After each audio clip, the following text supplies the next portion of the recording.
Bonjour à tous et bienvenue sur ma chaîne Tuto Afro. Si c'est votre première fois d'arriver sur ma chaîne, n'hésitez pas de vous abonner, de cliquer sur la cloche de notification pour ne pas rater une de mes prochaines publications.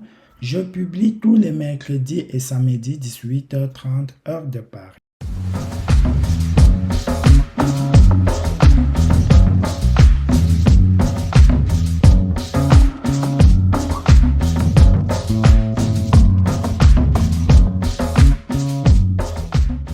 Aujourd'hui, dans cette vidéo, nous allons aborder la thématique d'un jeune qui vient d'obtenir son indépendance et qui souhaite quitter le logement de ses parents pour s'envoler de ses propres ailes. Qu'est-ce qu'il faut faire lorsqu'on est un jeune indépendant? Il y a des démarches que vous allez faire.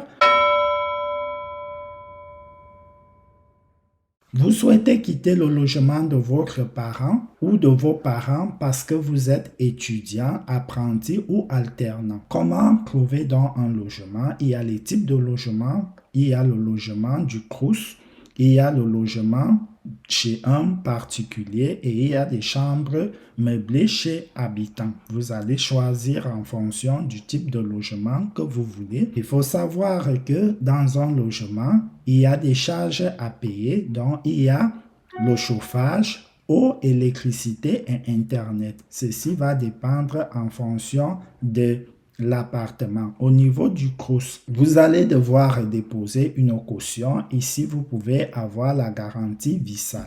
Je vous mets tous les liens en description pour avoir un garant gratuitement par l'État.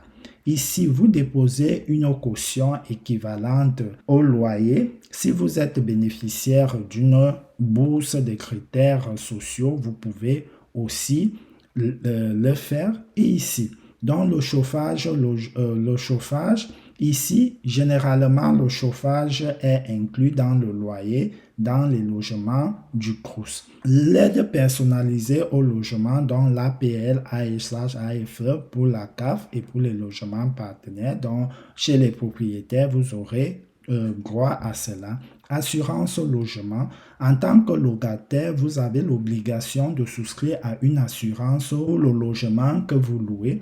Je vous mets en description de cette vidéo pour trouver une assurance moins chère quand vous êtes un jeune locataire. Le transfert du courrier. Ici, quand vous êtes chez votre parent, vous recevez généralement les courriers chez votre parent. Maintenant, quand vous déménagez, il faut faire le suivi, le courrier par la poste où vos courriers seront retransférés à votre nouvelle adresse. Le lien sera aussi en description de cette vidéo-là. Journée de défense citoyenne. Après avoir fait mon recensement citoyen à 16 ans, je dois participer au JCD.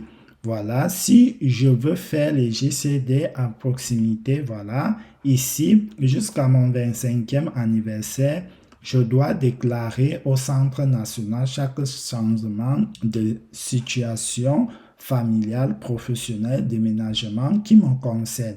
Donc, vous procédez au changement aussi, vous signalez votre nouvelle adresse au CSN. Aide pour utiliser les transports en commun. Je me renseigne sur les aides que je peux bénéficier en fonction de la nouvelle ville ou de la nouvelle commune. Vous allez vous renseigner. Aux impôts, ici, logement Crous, logement chez un propriétaire, ici, au Crous, ici, l'étudiant ne paye pas la taxe d'habitation pour le logement en résidence universitaire. Chez les particuliers, donc chez le propriétaire, la taxe et redevance télé.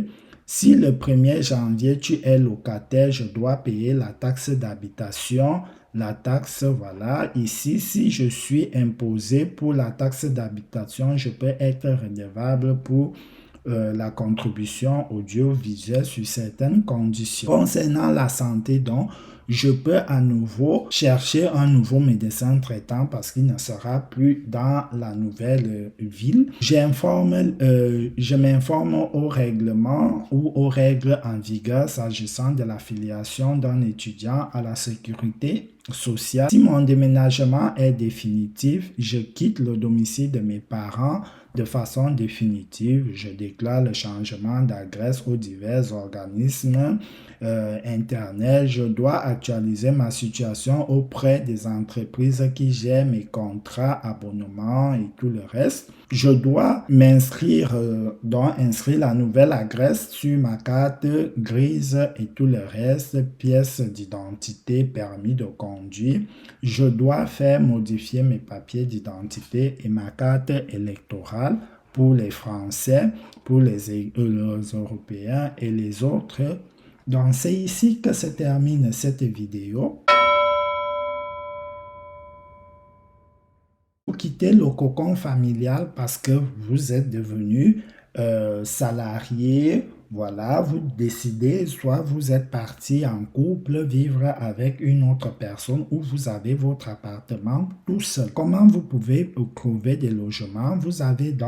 Vous pouvez avoir un logement social, un logement chez un particulier. Donc, pour le logement social, il faut faire la demande de logement social sur le site de logements sociaux de la ville où vous voulez. Vous pouvez aussi bénéficier. Donc, quelle aide vous pouvez bénéficier? Si vous êtes un agent de l'État affecté en Île-de-France, vous pouvez bénéficier d'une bourse de logement des agents de l'État. Je peux aussi recourir à une solution de logement temporaire. Je peux demander un locapass. Voilà, ça sera selon votre situation. Je choisis le mode de déménagement. Ici, vous pouvez choisir, un déménagement, soit par une agence ou vous-même. Vous pouvez bénéficier d'une aide financière au déménagement. Chauffage, électricité et eau, vous allez donc souscrire à ces différents services-là pour avoir cela. Vous aurez droit à l'APL, à l'AS et à l'AF. Ici, vous devrez souscrire à une assurance logement, le transfert de courrier, les impôts. Vous allez donc vous détacher des impôts de vos parents, la santé, ainsi de suite. Donc, ça sera les mêmes choses que j'ai citées précédemment. Donc, c'est ici que se termine cette vidéo qui consistait à vous montrer quelles sont les démarches, les avantages pour une personne qui quitte le logement de ses parents en tant qu'étudiant ou une autre personne, comment vous pouvez trouver le logement, quel type de logement vous pouvez prétendre et quelles sont les autres démarches administratives à faire lorsque vous déménagez de chez vos parents. Sur ce, je vous souhaite de passer une excellente journée. N'oubliez pas de partager cette vidéo, de liker cette vidéo et de me laisser un commentaire. Si vous avez des questions, vous les posez en commentaire ou bien sur Instagram. À la prochaine pour un nouveau tuto.